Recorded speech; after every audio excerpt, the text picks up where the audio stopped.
क्योंकि वाणी से सबसे ज़्यादा अपराध बनता है। हंसी मजाक, झूठ बोलना, कई तरह की ऐसी बातें होती हैं जो हमारे वाणी से अपराध बन जाते हैं, और वाणी का बहुत बड़ा प्रभाव पड़ता है। अब जैसे हम वाणी से मौन हैं तो वो धीरे धीरे मन पर भी प्रभाव पड़ने लगता है। आप देखो कुछ दिन मौन, जैसे आप हैं तो बोलने की जैसे तो एक उदासी छा जाएगी कि अब बोल सकते नहीं, तो फिर एकांत का मन करेगा कि हम किसी से मिले ना, किसी से जुले ना। पर जैसे जिसका व्यापार है या नौकरी है या अन्य साधनों में रत है और साधनरत है, तो मतलब विचार मौन रहना चाहिए। विचार मौन ज़्यादा उत्तम है। विचार मौन का मतलब है, जैसे आप हमसे कोई बात पूछ रहे हैं, अब हम बार बार अब पूरी मनोशक्ति लग रही हो, आप समझ नहीं पा रहे, हम समझाना चाह रहे, तो हमारे अंदर चिड़चिड़ापन आ जाएगा।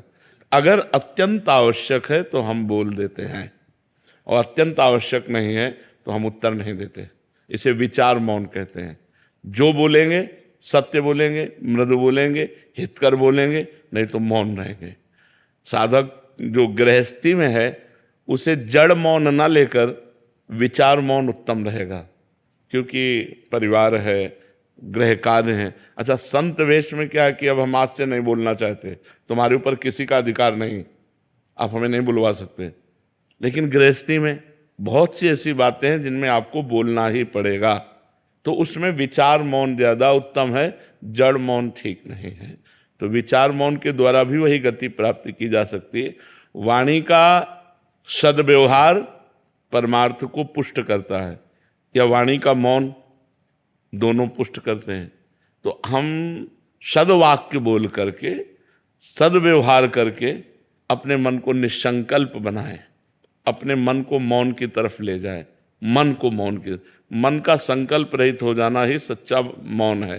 तो इसके लिए वाणी का मौन सहयोगी है, पक्का सहयोगी, क्योंकि अपने लोगों ने इसका आश्रय लिया है, इसका सहारा लिया है, आज भी है। शाम टाइम हमको, इस समय तो हमारा ये सेवा रहती है, इसके बाद फिर हम कोशिश करते हैं कि हमें मौन ही रहना पड़े।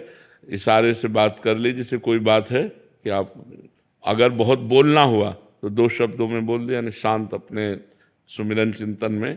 तो ऐसा है, व्यवहाररत उपासक को विचार मौन रहना चाहिए। हाँ, सबको चाहिए। हम व्यर्थ में क्यों बोलें, हम क्यों गाली गुप्ता करें, अपनी जवान गंदी करें, झूठ बोलें, व्यर्थ में क्यों बोलें।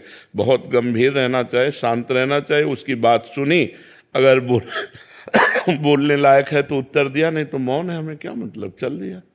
अगर मान लो आपसे कोई पूछ रहा है, आपसे ही डायरेक्ट पूछ रहा है, कोई बात पूछ रहा है, आपको लग रहा है उत्तर देना ठीक नहीं, नजर नीचे की, चल दिया। वो आदमी जो समझे, पागल समझे, अभिमानी समझे, जो समझे वो समझा करे। आप तो प्रपंच रहित हैं, और जो साधक है वो समझ जाएगा, बड़ा प्रवीण साधक है, अपने आप को कैसे बचाता है, देखो मौन होकर बचा लिया। शांत बिल्कुल बहुत जरूरी है।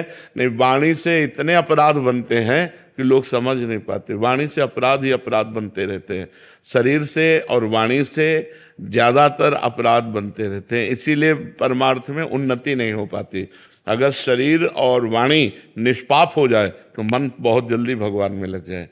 इसीलिए देखो, संतों को देखो, बड़ा पवित्र स्नान, कपड़ा लत्ता सब पवित्रता से रहना, कि हमारा शरीर निष्पाप हो जाए, हमारी वाणी निष्पाप हो जाए, तो मन भगवान में लग जाए।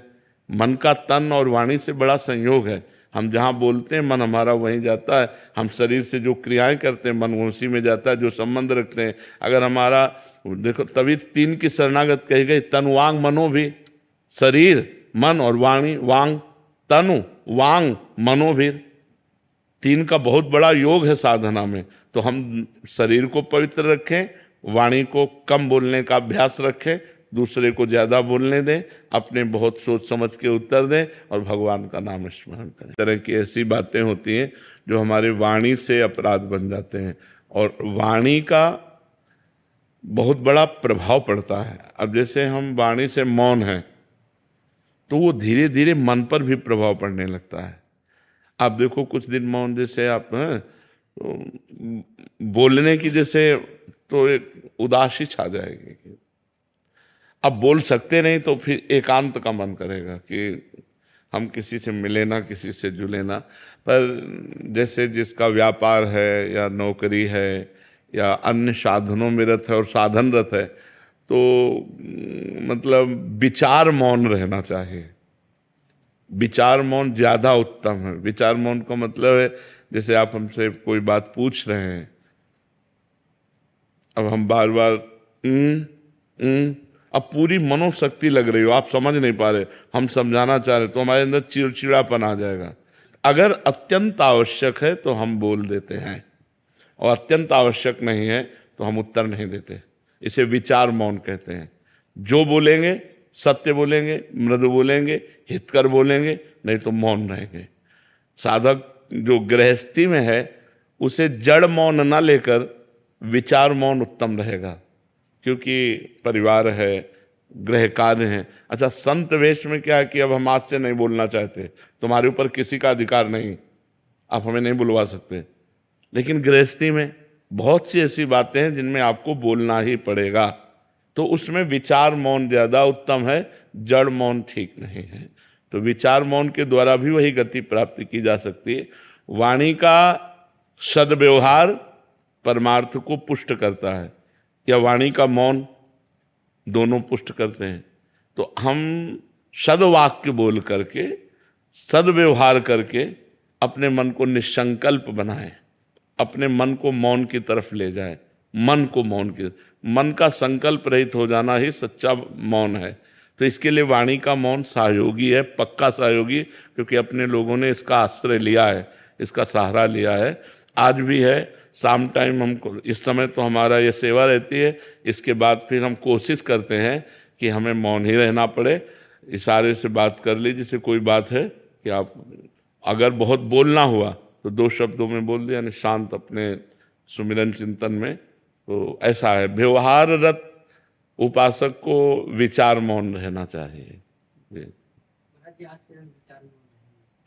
हाँ, सबको चाहिए। हम व्यर्थ में क्यों बोलें, हम क्यों गाली गुप्ता करें, अपनी जवानगंदी करें, झूठ बोलें, व्यर्थ में क्यों बोलें। बहुत गंभीर रहना चाहिए, शांत रहना चाहिए, उसकी बात सुनी, अगर बोलने लायक है तो उत्तर दिया, नहीं तो मौन है, हमें क्या मतलब, चल दिया।